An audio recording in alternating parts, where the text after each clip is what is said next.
Hello, everybody, and welcome to today's exciting episode of the B Squared Natural Capital podcast. We have a very, very, very special guest today with us in the studios, well, the virtual studios, because we're spread around the continent of North America. We have Peggy Bell. For those of you who don't know Peggy, and you're absolutely missing out if you don't, so I suggest you go to LinkedIn, you follow her, and see some of the amazing stuff she's up to. She's always busy. At the moment, she's very involved as, I think, the Chief Brand Officer of the Femina Collective. She is also a founder of Mind Like a Woman, which has some fantastic merchandise around promoting a bit of gender diversity there in mining. And she's also the principal of Peggy Bell Design. And she does a lot of marketing type things and getting out there with branding and things like that. But you're not here to hear me, so I will shut up and let Peggy say hi. Thanks so much for having me. What a great way to end my day. I'm very excited to be here and to talk about all things brand and marketing. And I always enjoy speaking with both of you because who knows where the conversation may take us. So I'm excited. Thank you. Yeah, and I am here with a camera that's going to freeze randomly. So there could be lots of times when my face gets frozen and some weird death stare halfway through. That's not a view that I don't like, you guys. It's just that this is a weird day for shooting.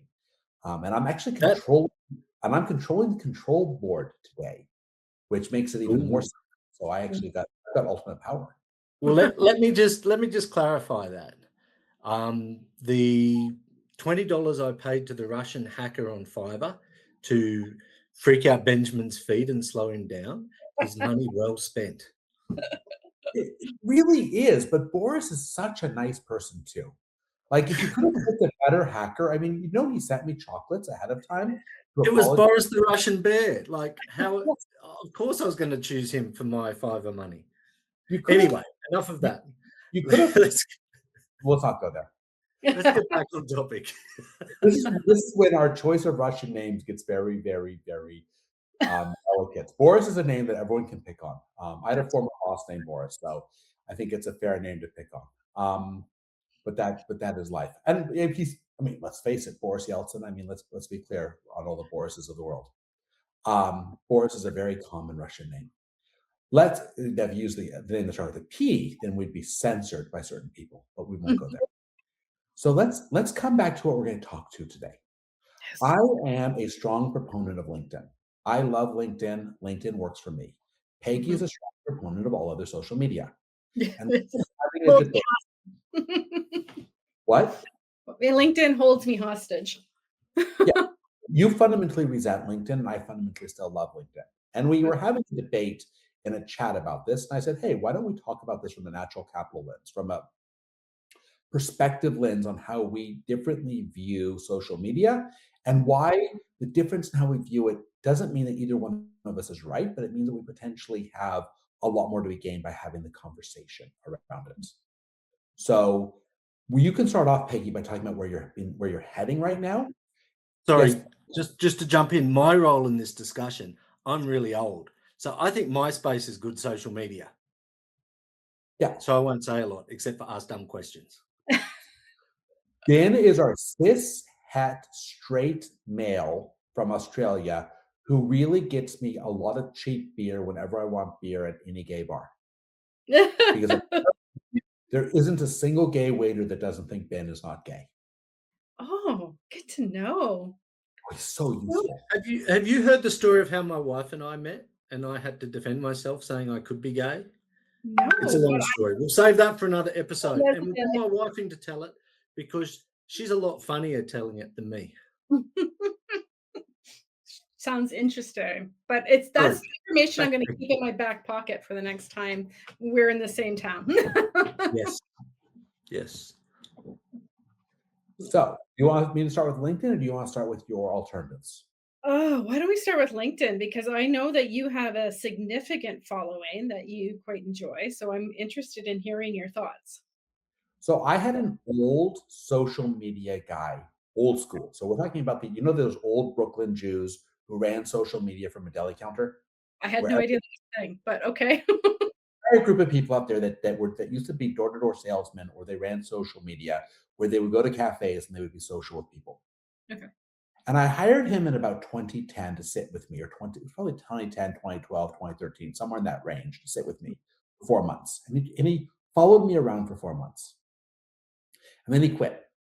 And his last day of advice was absolutely brilliant. He said, any day that you can get 5 people in the room with you and tell them what you're talking about, you will succeed. And based on what you do, if you can successfully do that 50 times a year, so find 50 times a year, you get 5 people in the room and you reach 250 people, within 3 or 4 years, any business you're involved in will work. And the 2 reasons why people fail at marketing is they don't understand that it's wash, rinse, repeat. They do wash, they do rinse, and they get frustrated. Mhm. And they said the key was to wash, rinse, and repeat. That was the first key. Yeah. The second key was, he said, identify rooms where you get at least 5 people, because you just don't know who the decision maker is. You don't know who's the lurker. You don't know who's the important one. So find rooms where you have 5 people, because you're going to end up doing business with who was the secretary in the room 3 years later. Yeah. This was coupled with another person in my life whose name I will not give, because I actually don't know his real name. I only know his online name. His online name is not, how do we put it, podcast safe. Okay. Not safe for work. All relationships have to be structured on a first to be third basis. Whenever you're dealing with anyone, you have to deal with them the first time to set yourself up for the third time you interact with them. Okay. Because no one makes a decision about someone else until they've met them at least 3 times, and until they've built an understanding of their personality. Yep.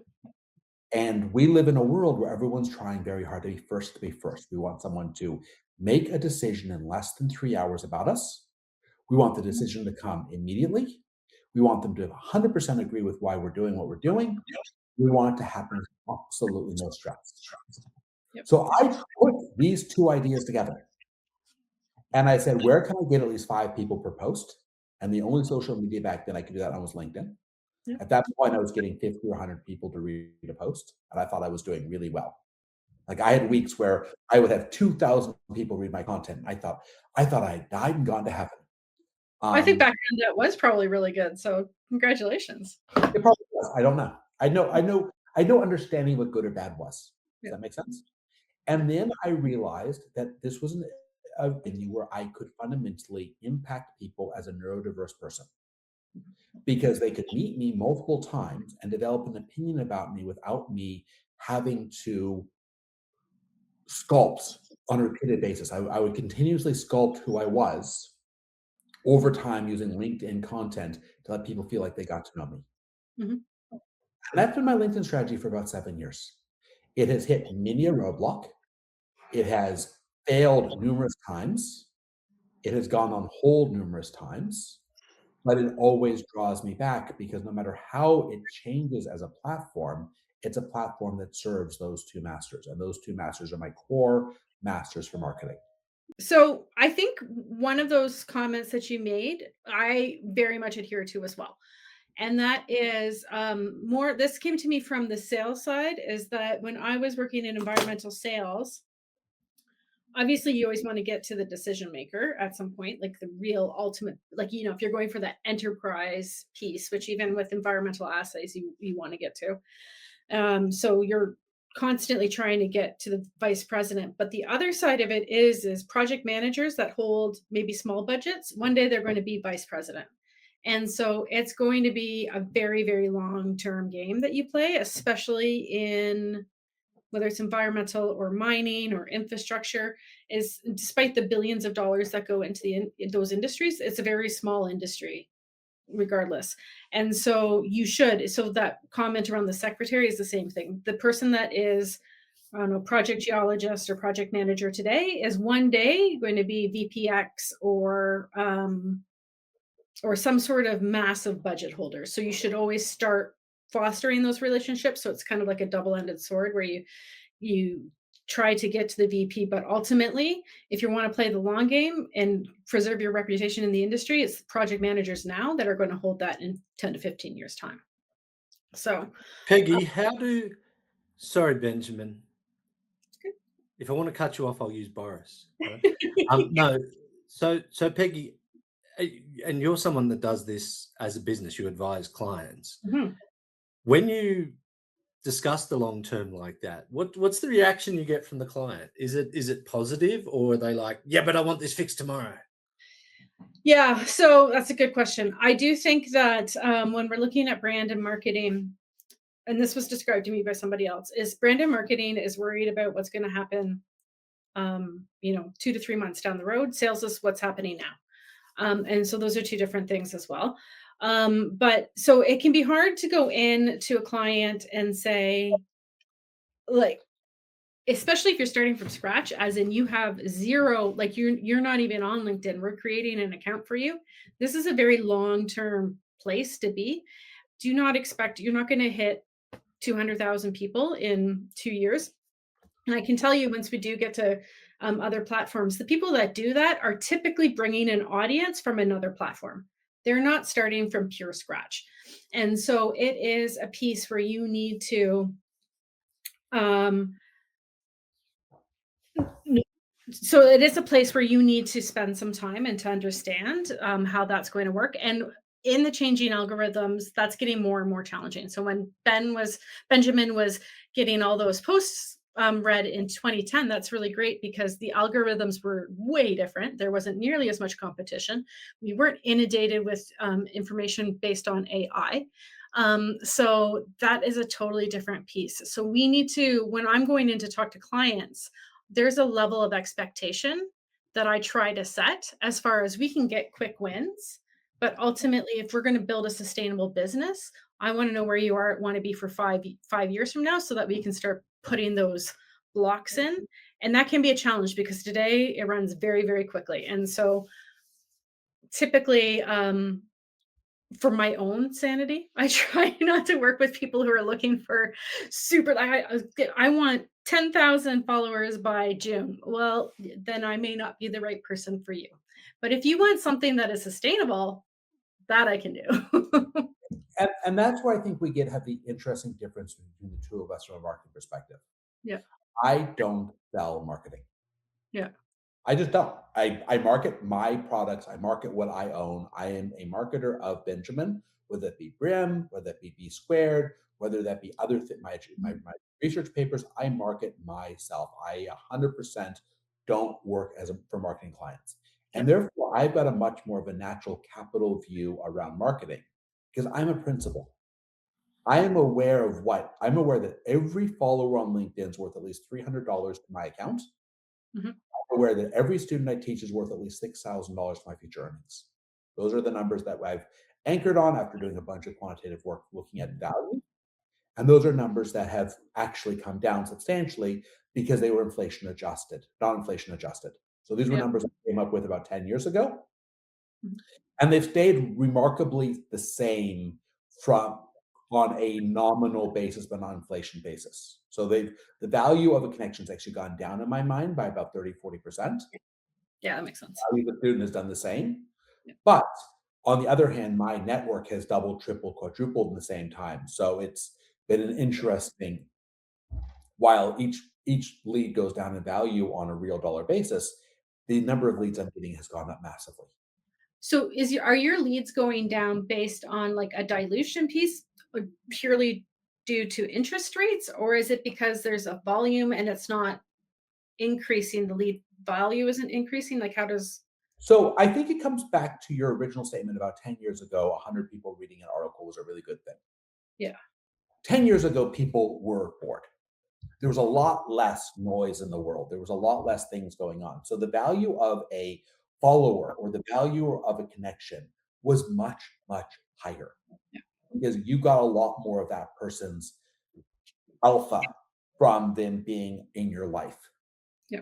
Now, when I am dealing with someone, their alpha is really, really tight. They Yeah. are stretched between 100 social media accounts and 1,000 followers and all these influencers. And I just don't get the same amount of traction per person from an interaction basis. Yeah. So That makes I sense. have degraded the value. And let me explain what I've done here. I've held the nominal value the same. So the $300 number I first developed about 2009, 2010, and I have not increased the value per lead as I've gotten bigger, because while everyone I do business with is now worth a lot more. Yeah. Okay, my minimum contract's about $100,000. Every once in a while I'll do something for less than that, but I don't work for less than 100 grand on something. So each connection's worth a lot more to me. My minimum contract in 2010 was, let's say, $10,000, $12,000. So the contracts are much bigger, but I'm doing a lot fewer of them.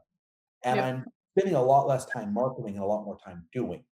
So the value of a connection has gone way down because I'm doing business with a fraction of the number of people I did business with 10 years ago. Right. And working more hours. Yeah. Yeah. Okay. My takeaway from that, other than Benjamin said, I'm the principal, and I thought he was going to say, I'm the princess. And I now think that should be his official job title at B Squared, Princess Benjamin. But you both made the point, both Peggy and Benjamin said there's a lot more distraction out there now. My God. Which my question for you, Peggy, is Yeah. as mining industry people, because I think we do all identify as mining industry. Yep. On social media, where should we be going to extract the value? Is it obviously Benjamin's very much the LinkedIn proponent, but what are your views on this? I want to hear what you have to say. Yeah, that's a good question. So I think we're in this really funny place right now where we talk a lot about authenticity, but our content is increasingly AI performative generated, right? AI generated performative based. And so inherently that lends to no authenticity at all. If a machine is making your content, Yes. then you just might as well give up. And so like when I read Benjamin's post, for example, I hope he doesn't shoot me through my marketing heart. I feel as though that is him writing it, I feel like it's a human writing it, whether that's, Dave is doing a first pass, Benjamin is doing like a second, however that works. It does not look to me like it's AI generated, unless of course has a really well-trained GPT. And so that kind of stuff, I think we say it goes further. I believe now, and it's increasing exponentially. It goes a lot further than it did 4 months ago. And so where I like to go for anything that is authentic is Substack. That is where I like to go because it just hasn't been hit with the algorithmic piece of it yet. It's reminiscent of Twitter, like true Twitter, not X, which I refuse to call X. It's like true Twitter. And so it has that note side, but then it also combines the functionality of newsletters, which used to do so well back in the day. So you can have both of those old school pieces there. But also, too, it's about the depth of subject matter that I really like about Substack. So you can go on Substack and find all kinds of different subjects to look at. And it is a very true, deep subject matter, not like a longer post on LinkedIn that kind of gets you nowhere. But there is it's that thought leadership, that premise and thought leadership that sits. I think. Okay. Now I'm showing my age. Yeah. You've described Substack as a few things. It sounds like Reddit to me. No, because people aren't mean on Substack. People are mean on Reddit. Wow.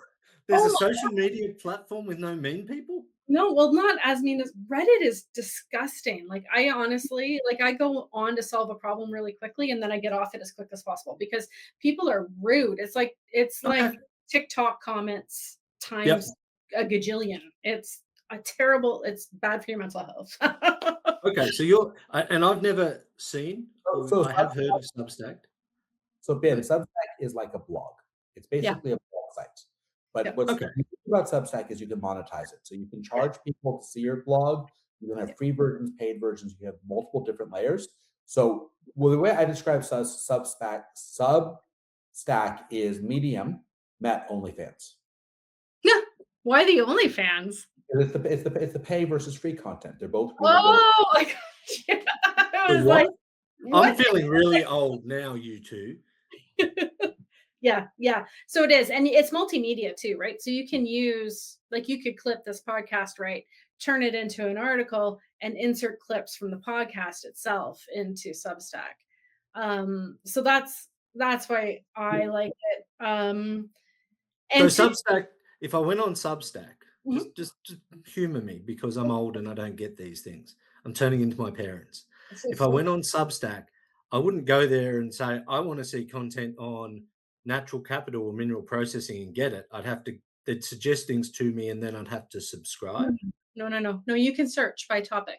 So Oh, like okay. if I was to put in so let's say the most generic term ever. If I was to put mining into Substack, you're going to get your usual Substack like us. You're going to get Bitcoin mining for Bitcoin mining.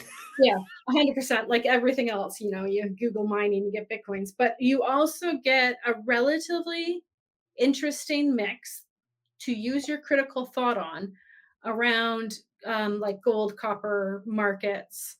Okay. I've never searched for mineral processing. I'm assuming there's a MinPro blog out there. I could be wrong. But I have yet to search for a subject and not get some sort of thoughtful article back for me to read. So Okay. it's really I mean, so I like Substack. I like those sorts of things. But my question back to you is back to my original rules. How many Okay. people read your average article? Oh gosh, I don't know. Like not as many as. Oh, sorry, that was just a big. Um, Probably like 5,000. 5,000. 5,000 per article. Okay. Yeah. Yeah. So Ah, you so I've switched my gender to male. I am one of those people. It has gone up significantly since November 14th when I made the switch. that on Congratulations on the switch and the 5,000 transition. We're all good with that. So, Okay. yeah. 5,000 on LinkedIn or 5,000 on Substack? 5,000 on LinkedIn. Oh, I haven't launched my Substack art. So it's called Copper and Typeface. And the plan is to do a rotating piece around like a Mind Like a Woman fictional serial once a month.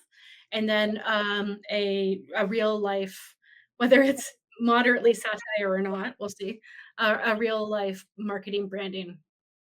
Uh, Ah, so you are like the person promoting a certain adult site, having never actually worked on it.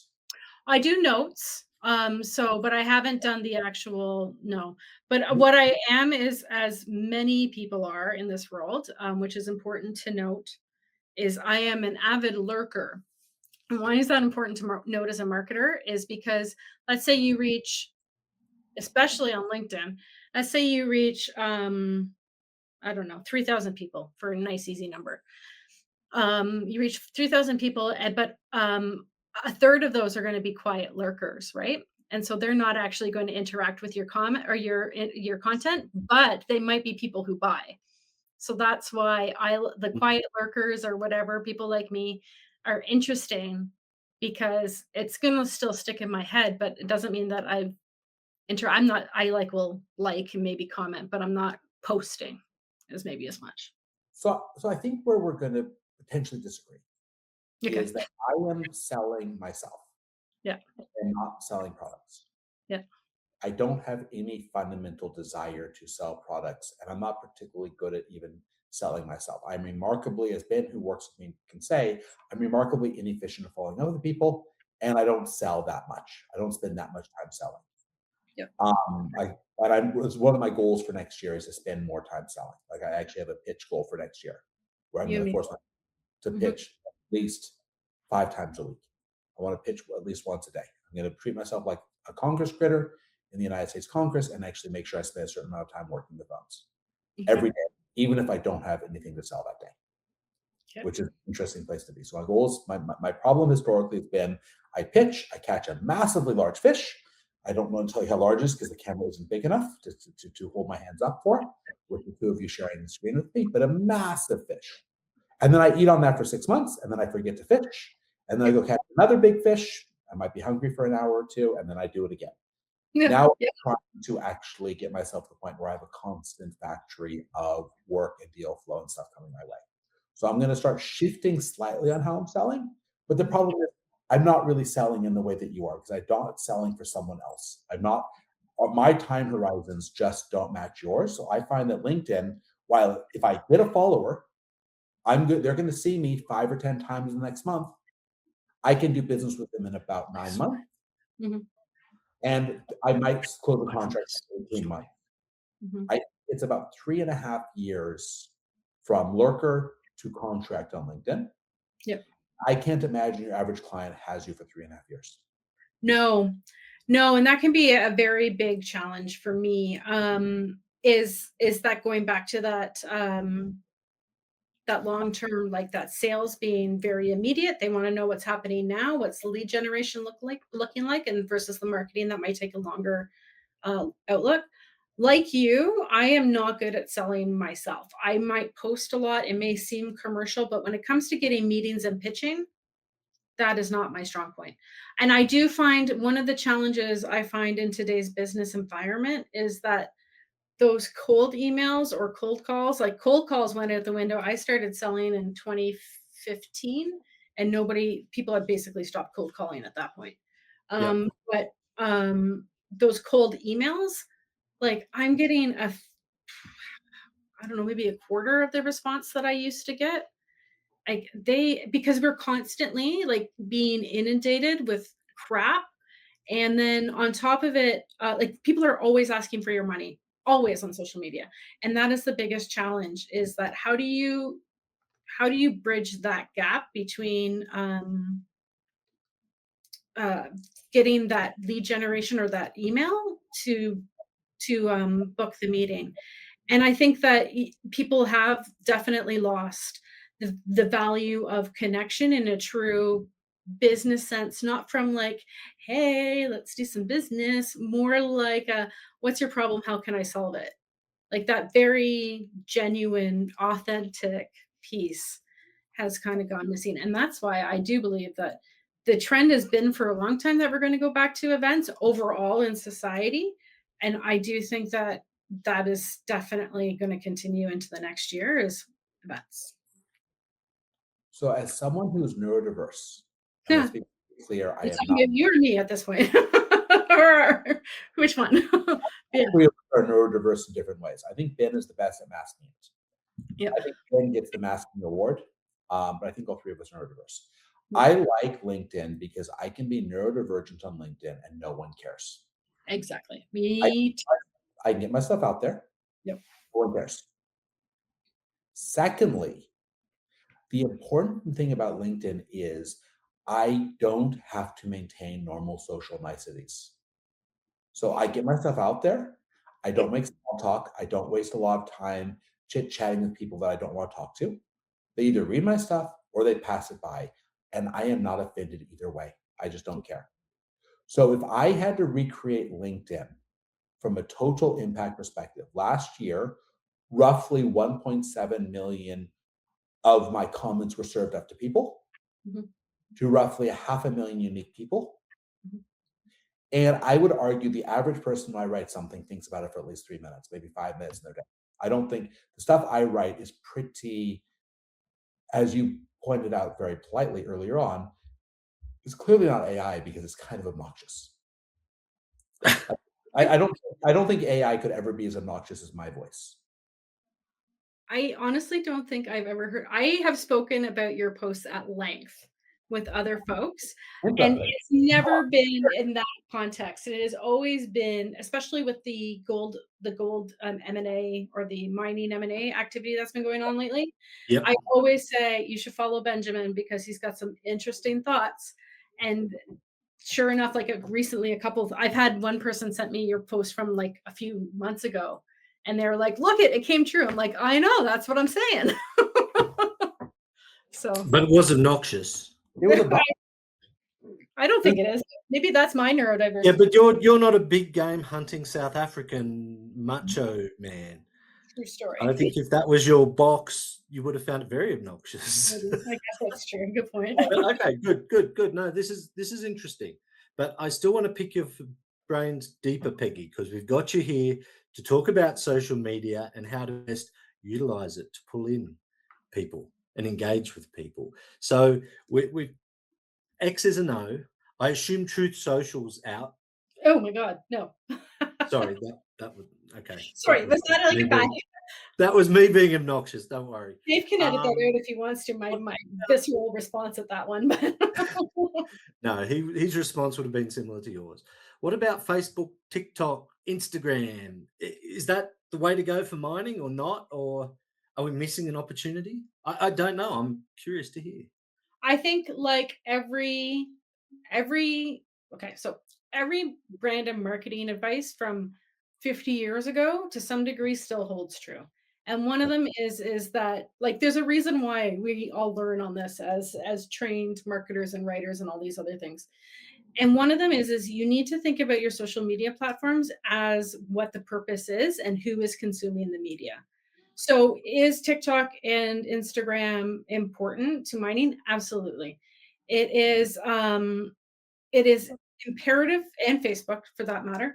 It is imperative to be on there from a community engagement and talent attraction side. Are you going to be selling a sag mill on TikTok? Probably not, but you're gonna be hopefully attracting the next generation of metallurgists onto it, and Mm. so you have to think about how those platforms align with your goals, what you're able to do consistently, and if that audience is there, right? So from a B2B perspective, I work for a laboratory since that's the world I come from. I work for a laboratory and I want to be selling photon assays to gold miners. You're not doing that on Instagram. It's just not happening. You could be doing that on LinkedIn or Substack, depending on how people consume that media, right? So for Substack, maybe you're looking at why comparing the benefits of fire assay to photon assay based on environmental ESG and scope 3 emissions and carbon, or how fire assay can limit the amount of women that work in the labs due to the lead exposure. Like those are topics that I would look at for Substack. And then it's just a really easy piece to like kind of shift that into a few posts onto LinkedIn. So you still are creating, but you're not going to talk about that on Instagram. That's like instantly scrollable, right? Is like fire assay, like the look of them are pretty cool. A photon assay is like in a shipping container, so like a shipping container doesn't look that cool. But like, I guess if you look at the conveyors and stuff, but so like think about how which audience you're trying to reach, and so maybe your HR is looking at the other social media platforms, but from a B2B selling marketing piece, it's looking at those more tried and true traditional ones, So I let think. me So let just me clarifying before Benjamin takes off, Peggy's talking B2B, business to business, not Ben to Ben. Yes, true That story. that that that is a thing in Oh my this room. gosh. Sorry, Benjamin. You were So going to naming reply our next before meeting Peggy though, our comments. next catch-up call is gonna be B2B. B2B. So So to start off with, Peggy, you're the only trained marketer here. Let's be clear that me and Ben have no clue what we're doing with marketing. Okay, we are literally having fun doing things, and there's We three things that I experimented. took. Yeah, we experiment. There's three things that I took from your perspective. The first one is whatever social media you get on, you have to maintain dopamine long enough that you actually get results. yes. And what I'm hearing from you within our industry, that's at least 3 to 5 years of commitment before you join a platform. Oh, probably. Yeah. So that means if you're running a podcast, have a half a year to a year in the can before you start releasing it, for example.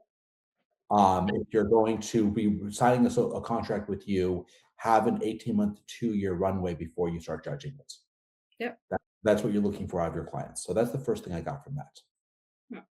Because I don't think me nor Ben have that perspective. We are still both way too long term and way too short term. So we're incredibly long term in how we build network and grow our space and grow our people.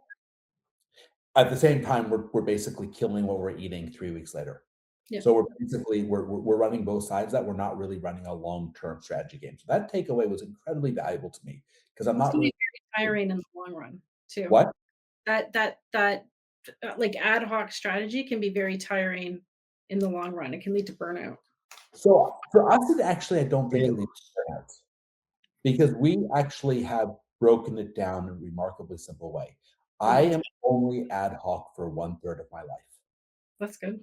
Gym is scheduled out until December 31st of next year for teaching, with the exception of potentially one additional course. So I know what I'm doing on Tuesdays and Thursdays around teaching. I know when I have to market scholarships. I know when everything has to happen for Graham. So that's just sort of on a track. I know Mhm. roughly that's going to work. So I don't have the burnout from that. And then most of my stuff that's personal, not this week. This week, real estate's a complete and utter mess. Let's not even get into how messy my real estate life is right now. But for the most part, rent checks come in, things happen. I don't worry about them. And same with research. Research, I'm writing papers. It takes 90 days to write and litigate a paper from start to finish. Really, we're at about 140 days right now. For our full cycle, we need to get down to 90 days. The bulk of that is not time on burnout for me, because other people are sitting on things for a week or two or whatever at different points in that process. So in theory, I could get to the point where an academic paper would take us 40 days, or in line with LinkedIn marketing or other things, but I can't solve that. Where I do have that turtle effect, and that comes back to the natural capital, is I'm not good at maintaining the time on task that you brought up, I think brilliantly towards the end. On, you have to be willing to commit to this long term. So I think that what I take out of your perspective is, whatever social media format you use one primarily, and then cut from that one to the other ones that are out there. So reuse content constantly. That was the first takeaway I got from you. The second one is, if you're going to be hiring you for marketing, it is at least an 18-month to 2-year value proposition, not a expect results in 90 days. And I think you have the track record to justify that. I'm trying to think through how you're proposing this. So that's the second point. And the third point is, don't underestimate the value difference between highly technical focused information that is sold long form, and short form dopamine sugar rush information that is sold short form.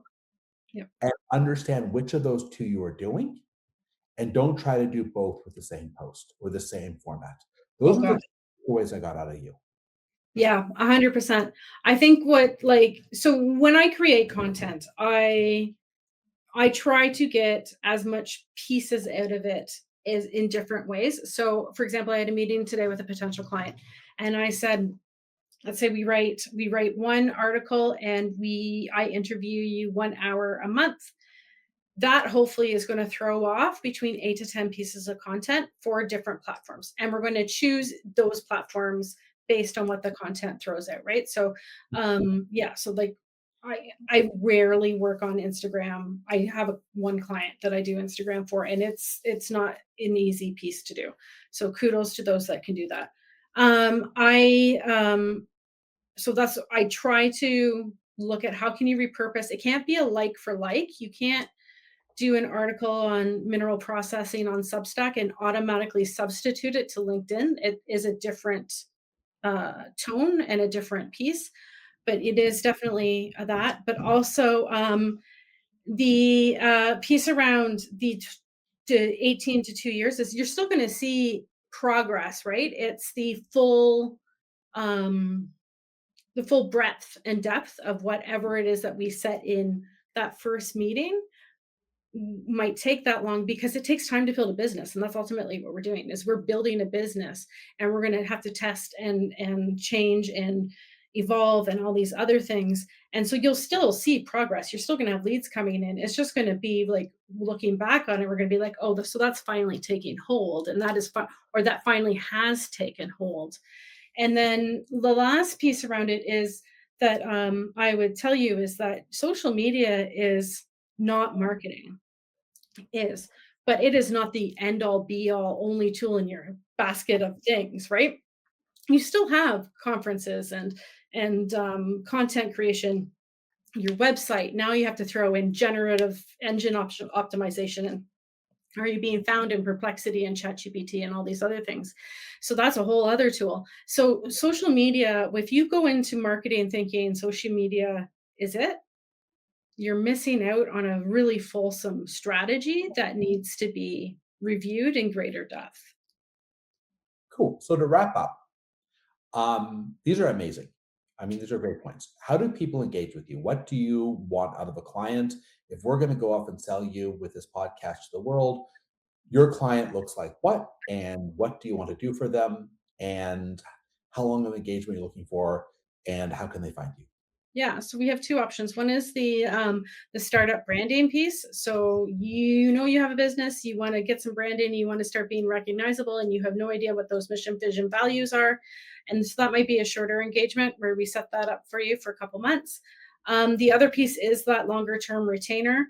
Either way, I typically enjoy working with technical businesses that are in the 5 to 10 people range that wouldn't necessarily hire a marketer full time, but want a fractional CMO type to come in and tell them what their strategy is, and then maybe we look at contracting a doer for them, or whether it's through me or through somebody else. So those are the two pieces: is the shorter engagement for branding, and then the longer term engagement for marketing. And I am sometimes a cobbler with no shoes. So the best place usually to find me is on LinkedIn. But also I do have my website, either peggybell.design or Mind Like a Woman, and you can reach me through either of those. Thank you. Ben, do you have anything to wrap up with? No, other than to say thank you very much, Peggy. As always, meeting with you, talking with you, I always learn stuff. So thank you for coming and sharing. Thank you, Pete, for being our first guest on the B Squared Solutions podcast. You can have that in a plaque engraved for a small price of $17.95. Excellent. And you can have 3 of those if you order before next week. No, seriously, Peggy, thank you for coming. Thank you for sharing some of these tidbits and teaching me about Substack, which I had no idea what it was. And I'm sure sometime in the future we'll get you back on again if you survive this experience to talk more about marketing and how you can grow your business and invest in people. Thank you. Thank you so much for having me. I appreciate it. Cheers, Peggy.